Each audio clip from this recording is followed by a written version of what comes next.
Howdy, friends. Welcome to the program. My name is Joel Garris of Nelson Financial Planning.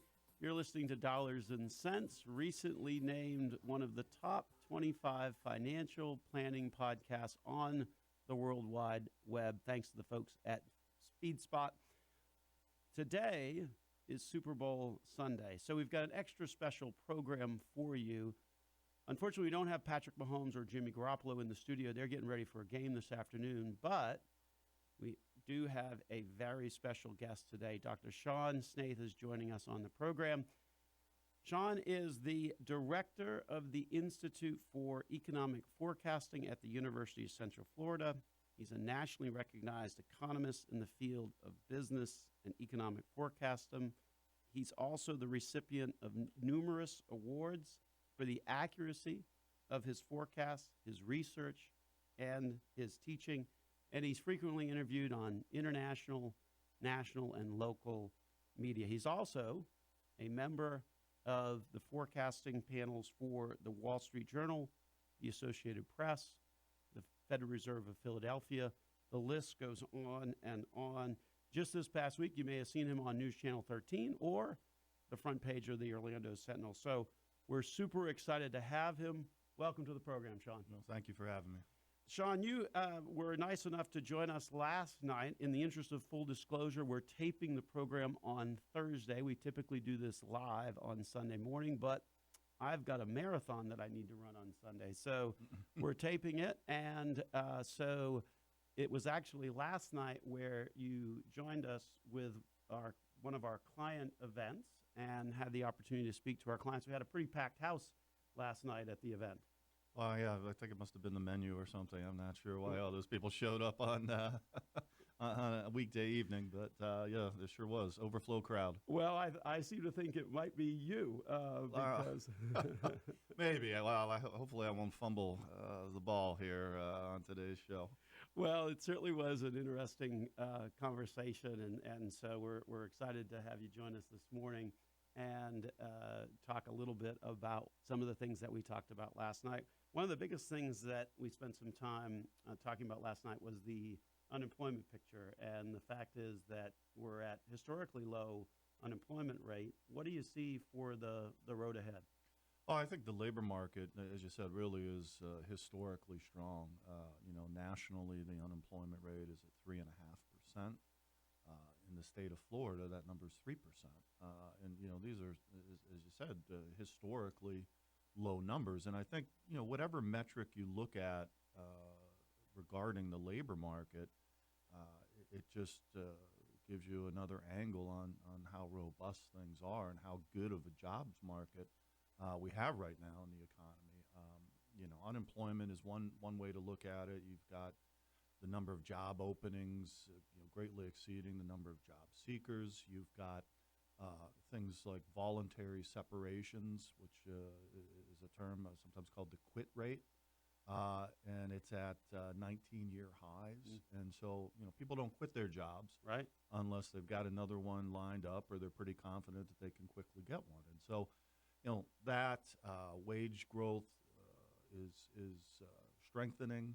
And so there's just a lot of good news regarding the state of the labor market, and that to me bodes very well for the economy because the labor market is the foundation of the consumer sector in the U.S. economy. When people are employed and they see their income rising, they're more willing to spend. We just saw some recent numbers that beat expectation on consumer confidence, which is at, again, 20-year highs right now. So, the labor market is in fantastic shape, and I don't really see any indication that that's going to change in the near future.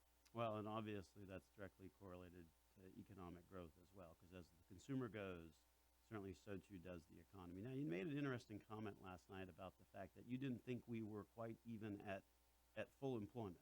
Tell us a little bit more about that.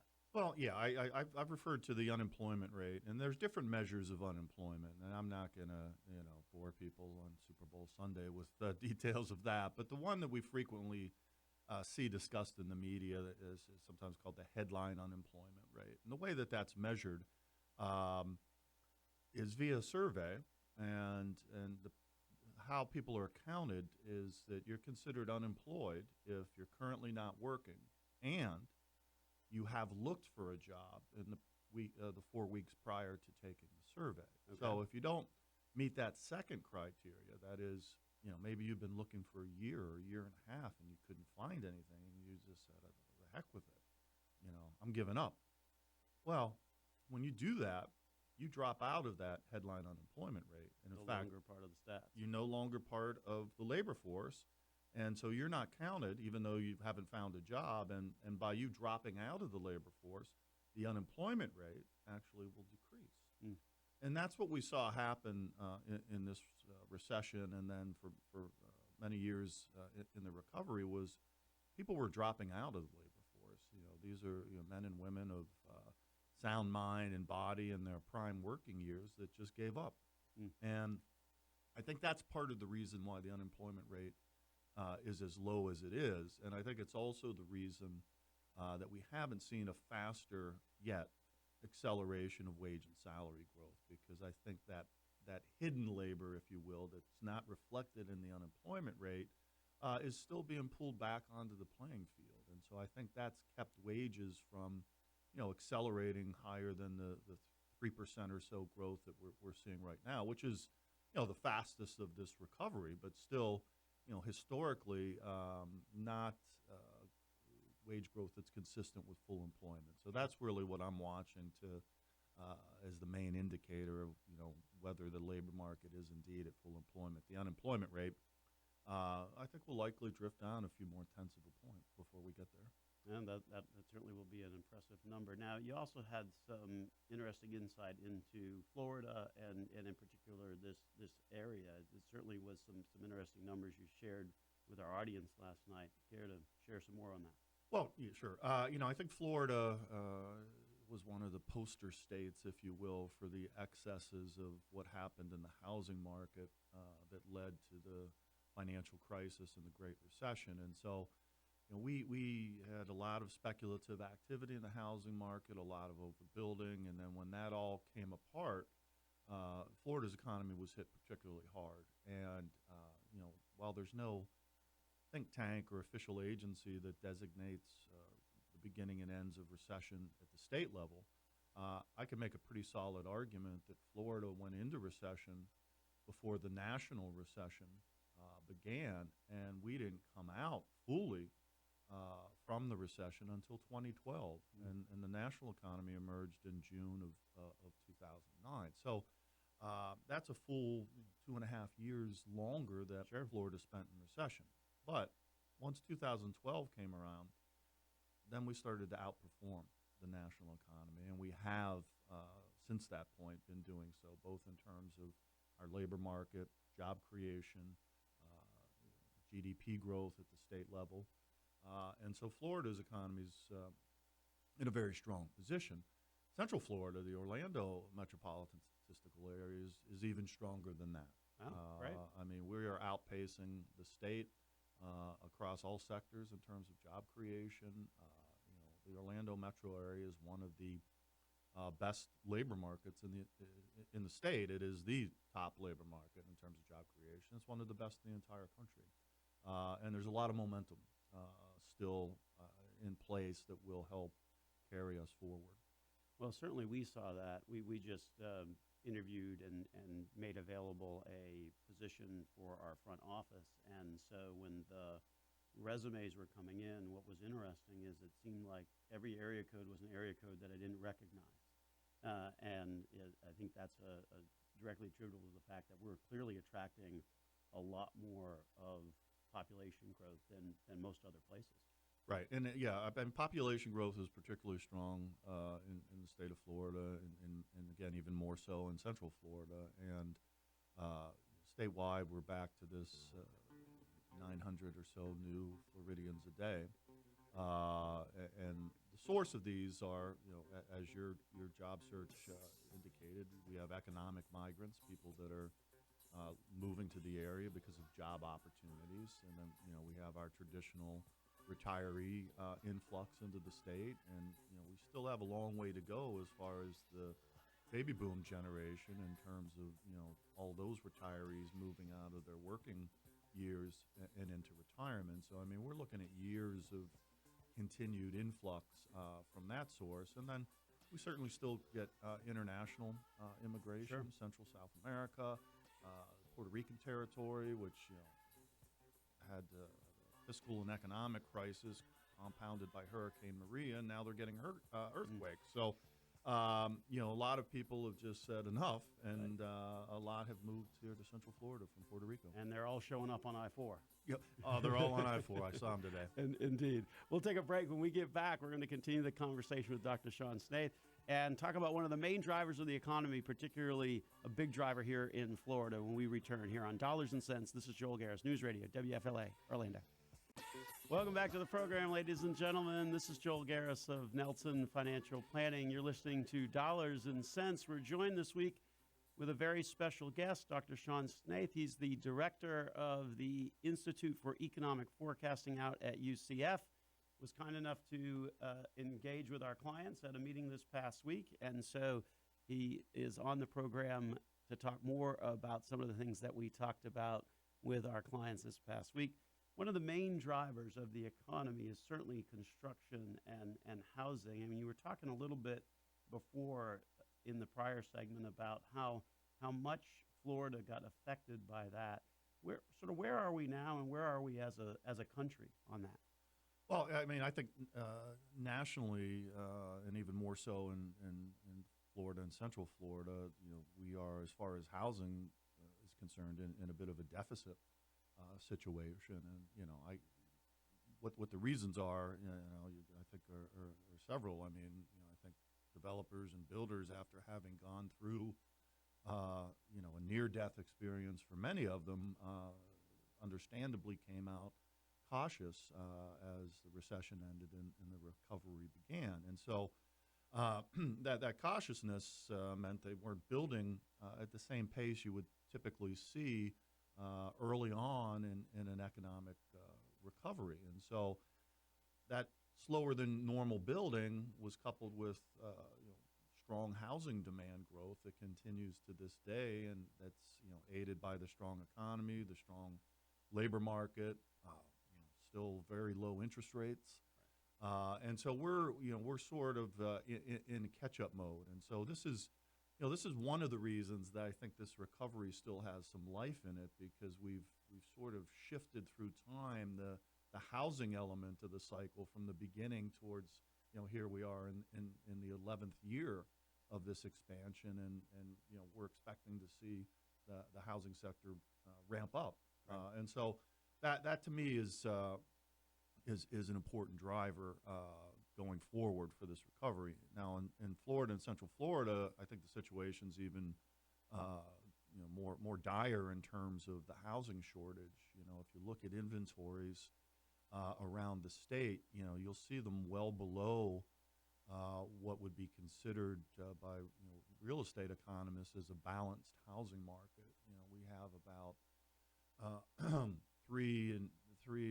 not even 3.5, 3.4, 3.3 months of inventory in the single-family existing housing space, and that is well below the 6 to 9 months that would be considered a balanced market. And so, that means there's a shortage in the housing market, and anytime you have a shortage in markets, well, there's upward pressure on price. And if you look around the state, metro areas that have had the lowest inventories are the ones that are seeing the fastest price appreciation. And so, that's cascading into some other issues, certainly in terms of affordability, Right. Especially the lower space in terms of price range for first-time buyers. There just really is not much out there. Right.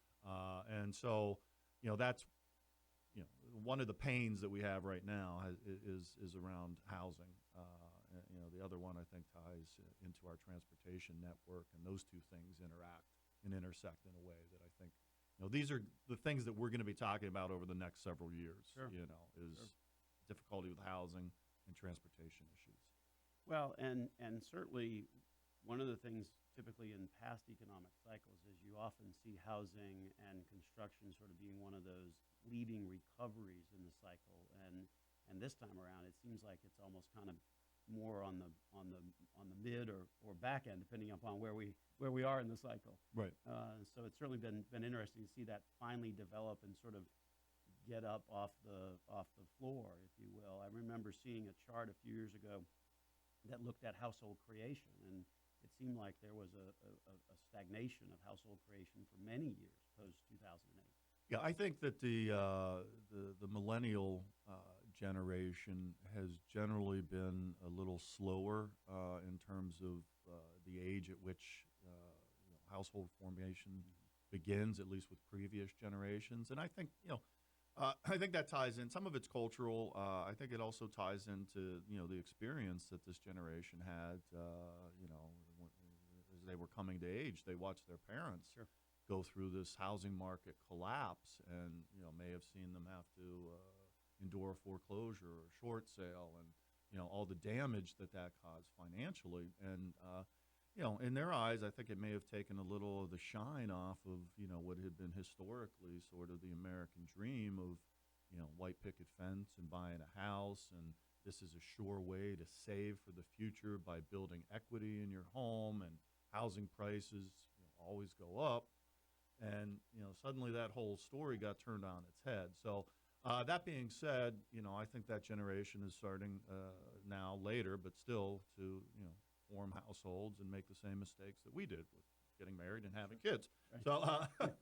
So it just happened a little more slowly. So that's adding to the shortage. But as you said, it's the timing of the construction and particular housing sector growth in this cycle is definitely different than what we've seen previously. And I think it bodes well in terms of extending the life of this expansion.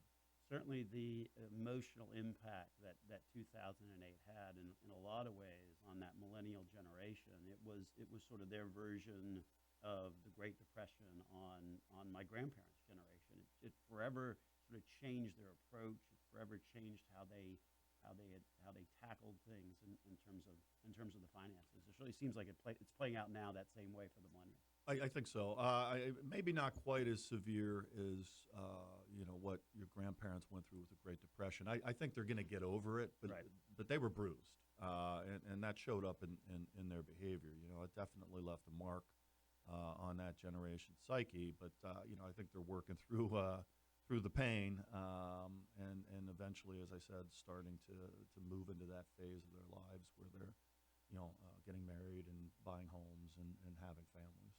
Well, it certainly has been interesting to see that sort of change over the 20 years that I've been in the financial planning industry, because a lot of things that were conversations that we would have had 15 years ago are very different than the conversations today. A lot of the conversations are about making sure that your debt is eliminated before you get to retirement, and really having a strategy to not have that going forward. And I think that's a pretty stark contrast to sort of the philosophy and the thought process of 15 years ago, when you saw the ads of, borrow against your home to take that dream vacation. That's generally a bad idea financially.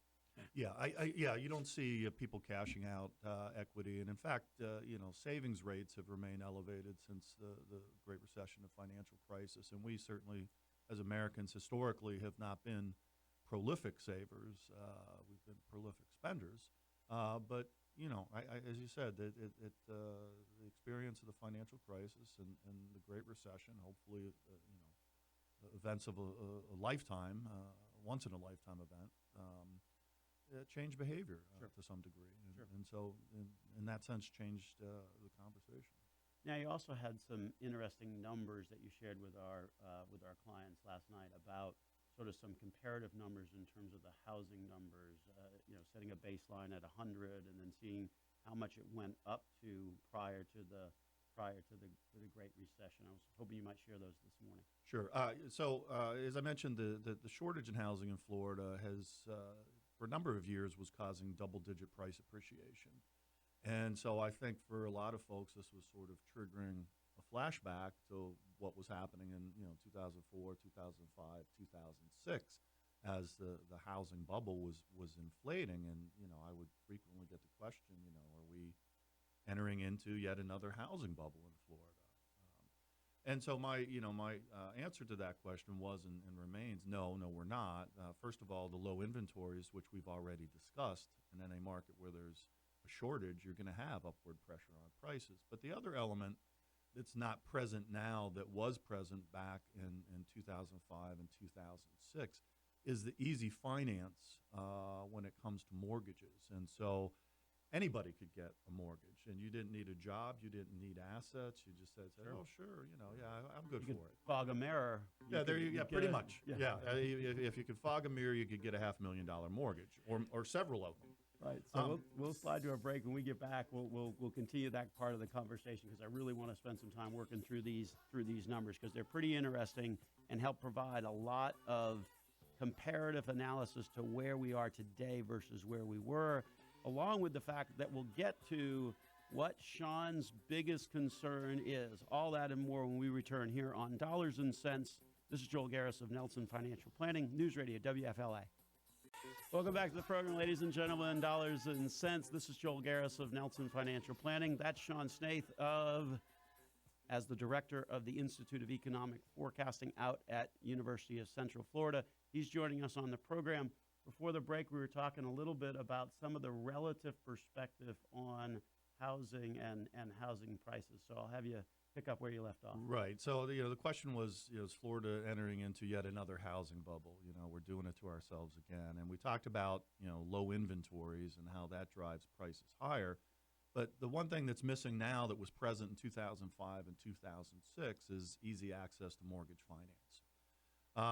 And in fact, you can get a sense of that. The Mortgage Bankers Association of America puts out a mortgage credit availability index. And this is a index number to gauge over time how easy it is to get a mortgage. And so the base period for this index is March of 2012. And so however easy it was at that point in time to get a mortgage, it gets assigned a value of 100. Today, that mortgage credit availability index in late 2019 is about 182.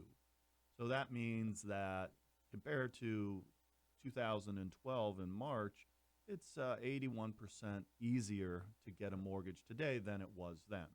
So does that sound like that's easy money? Maybe to some, 81% increase in the availability of mortgages. But when you look back at what the value of that index was in 2006, it gives you some real perspective on actually how easy mortgage finance is today.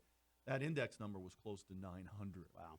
That's so incredible. We went from 900 in 2006 to 100 in 2012 to 181 today. So there hasn't been this reckless expansion of mortgage finance that we saw in 2005, 2006. So that fact, coupled with the low inventories, are telling me that, that this is not a bubble forming. This is a situation where demand for housing and driven by fundamentals like population growth, economic growth, job growth, has been outpacing the supply of housing for quite a few years. And so we're playing catch up right now, certainly here in Florida and Central Florida in particular. And it takes time, right? You can't just make a house in a day. Right. The whole process from permitting all the way through construction takes years. And so as that comes down the pipeline and into the market, that will help ease some of the pressure on prices and hopefully address, at least in part, the affordability issue that's a growing concern. Well, certainly some interesting numbers, and it's one of the things that we talk about regularly on the program is it's important to have perspective because the folks in the mainstream media would simply say, well, it's 81% more easier to get a mortgage today than it was, 8 years ago, but a little perspective always goes a long ways. Well, it's funny, how you can tell a different story just by changing the time period that you're using to create a graph of some concept, cut off a few years and suddenly it looks a lot different than when you show the big picture. And Sure. So, if we just showed 2012 to 2020 and say, reckless lending again, look at how quickly things have expanded. Oh, yeah, maybe it is a bubble. And then we, scroll back and include 2006, you say, we're nowhere near where we were. little perspective always goes absolutely. a long ways. Now, there is something that you started off the presentation with last night that is your concern, and I think it's one that I share as well. Why don't you tell us a little bit about that? Sure. I don't know if I'm just getting grouchy as I get older or whatever, but I sort of started off in a bit of a scold mode, and it's surrounding an issue that I've brought attention to over the years at the Institute and in our U.S. forecast that we publish each quarter. I designate a couple paragraphs each quarter to discuss the state of the government's finances, in particular the national debt and the unfunded liabilities of our entitlement programs, what that means per capita, what that means per taxpayer. And so recently the national debt has surpassed $23 trillion. It's a big number. It's a really big number. And what does that mean? There's no level at which the debt suddenly becomes a problem, but 23 trillion is a pretty large number, and that level of debt, coupled with what I'm sort of seeing in the economics world and hearing in the political world, has sort of heightened my anxiety about the potential consequences of this debt in the future, and that is this notion that some economists, a small group, are putting forth that government debt doesn't matter. And so that, to me, is troublesome. It's a little bit short-sighted. I mean, maybe the past 20 years that's been true, that all the debt we've run up really hasn't come back to bite us. But historically and globally, it just doesn't jive with reality. And then you've got some economists saying the debt doesn't matter, and then we've got folks in the political sphere kind of laying out these tens of trillions of dollar price tag entitlement programs to pay for student loans or provide Medicare for all, or revamp entirely our energy sector with the Green New Deal. And so you're talking tens, if not close to $100 trillion of additional spending to do these kind of things. And so to me, this was a scary convergence of events. And so I've started to talk a little bit more about that, and it's the level of the debt doesn't matter. We have this perennial political theater that happens in Washington D.C. where we have to raise the debt level, the debt ceiling. Sure. The credit card limit. There we go, the credit card limit, and it's always a big dramatic thing. If they don't raise the limit, the U.S. is going to default on its debt, and same boogeyman story gets repeated. But the debt level itself is not really the thing that matters economically. It's the debt to GDP ratio for an economy. The analogy for a household is your debt to income level. It's not a perfect analogy, but it's not the level of the debt that matters. It's the ability for our country to service that debt. And I mentioned last night in 2010, the debt crisis in Greece came to a head. The total amount of their outstanding debt at the time that crisis reached its peak was $380 billion. I mean, we run up that much debt in a matter of months here in the United States. That's a scary comparison. But, the debt to GDP ratio was close to 190, 190% in Greece when that crisis hit. Right now in the U.S., it's about 107%, which is high historically. It's not the highest we've ever seen, but not quite Greek levels. But we could certainly get there. And I've said before, the fiscal path we're on is a road that leads to Athens. We haven't figured out how to fix existing entitlement programs to make them sustainable, let alone throwing in tens and tens of trillions of dollars more. Starting to add. You have more debt to an already burgeoning debt number is, when you think of it, we talk all the time on the radio program about the importance of going into retirement debt-free and having your debt under control. And we talk about companies, good stewards of their assets. And that means that they're not, over-leveraging. They're not constantly borrowing. One of the biggest reasons why businesses go bankrupt is they borrow too much money. And so somehow, I'm not sure how we're supposed to suspend our belief in how all of that works out, and somehow it's going to be a different result when it comes to government financing. Yeah, well, I think governments are different in some ways. Unlike you and I, we've got a finite lifespan. And so that sort of puts some constraints on what we can borrow and what we can spend over the course of our lifetime. We also don't have the luxury that the government has of giving ourselves a raise anytime we want. So that that's something that they can do in terms of increasing taxes. Sure.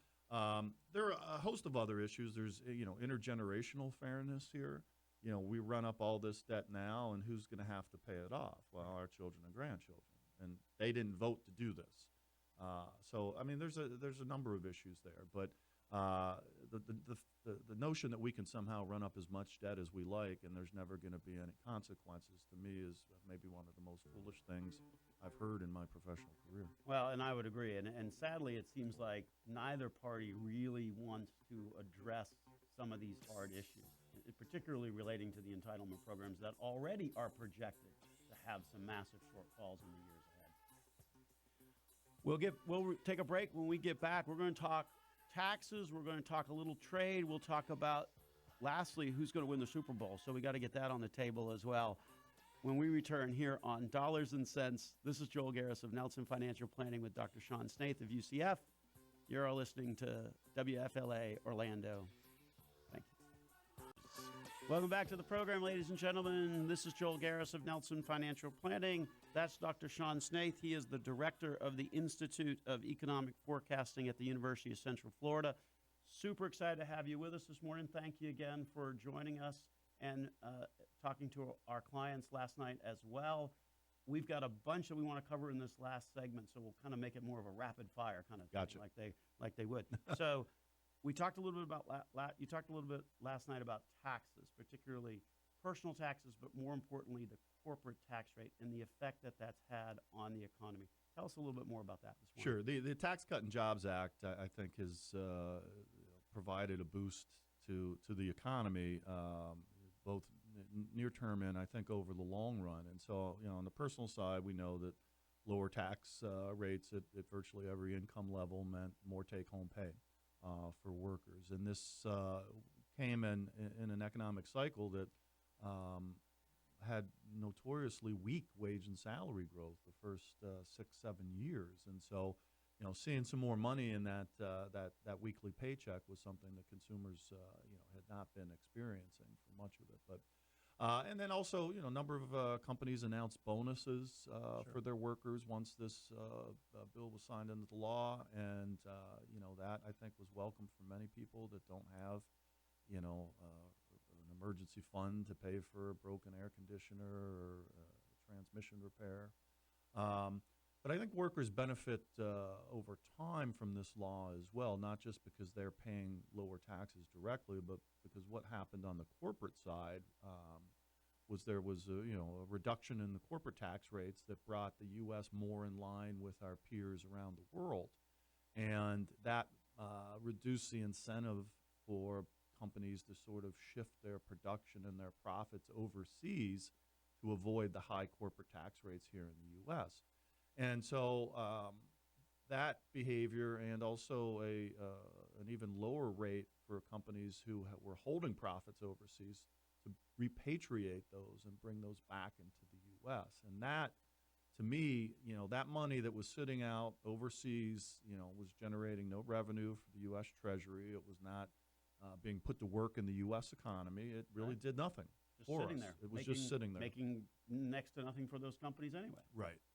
So with this law, we heard companies like Apple announce that they're going to bring back hundreds of billions of dollars that they were holding overseas and use that money to, with Apple, they said to build a second headquarters, to invest in equipment and training for their workers. And we've seen a total in excess of $1 trillion thus far get repatriated back into the U.S. And so, that generated revenue for the government, but it also is additional capital that is getting deployed in the U.S. economy. And that kind of investment over time is the real driver of wage and salary growth, because when companies invest in equipment, when companies invest in training, they improve workers' productivity. And it's productivity that drives wages and salaries. And it's productivity in the U.S. that has maintained our standard of living relative to India or China or some of these other rapidly growing places, but that don't have the productivity levels that we have, and therefore don't command the kind of wage and salaries that American workers do. So certainly that repatriation of those dollars really helped to spur a higher level of economic growth than what we had seen in prior years. But you mentioned last night that there was perhaps a secret sauce that the Trump administration was starting to employ, and the effect that had. Tell us what's in that secret sauce. Well, yeah. I can't tell you all the ingredients, but no, the secret sauce, I think, of this administration's economic policy has been its approach to the regulatory environment. Regulation has, grown significantly, since the end of the Second World War, and we've had a couple of periods of really rapid acceleration in regulation activity in the 1970s, and then again in the early 2000s, at least up until 2016. This administration has been revisiting that regulatory environment, and in the first year of the administration, there were, I believe, 22 deregulatory acts for every one regulatory act. In the second year, that number fell a little bit to 13 to 1. The third year, I believe it's back up close to 20 to 1. And so this is saying, let's look at regulations. Do these make sense? Because, as I teach my students, a regulation's like a tax. When you regulate something, you'll get less of that thing you're regulating. And, in some instances, that's not bad. Sure. We want clean water, we want clean air, we want safe food supply. But when it comes to, say, regulation of the financial sector in the U.S. economy and the massive law that is the Dodd-Frank law, 2,600 pages signed into law in 2010, it's still not fully implemented. There's a lot of costs there that I don't believe were weighed against the benefits as that law was being written. And now, not trying to make this into a political thing, I mean, that financial crisis and that Great Recession were pretty scary times in the U.S. economy, and I think the natural human reaction is we don't ever want this to happen again. And so anything that the lawmakers and regulators thought was a contributor to this terrible thing that turned everyone's 401k into 201ks and caused people to lose trillions of dollars in home equity, we're gonna fix all these things, and that's how you end up with this gigantic piece of legislation. They didn't, in a time of fear. I don't want to say they're irrational, but I think we have a little more distance and perspective now to revisit these things than we did back in 2008, 2009 when this was all going down. And so, the fact that this is happening, I think, really is going to help growth.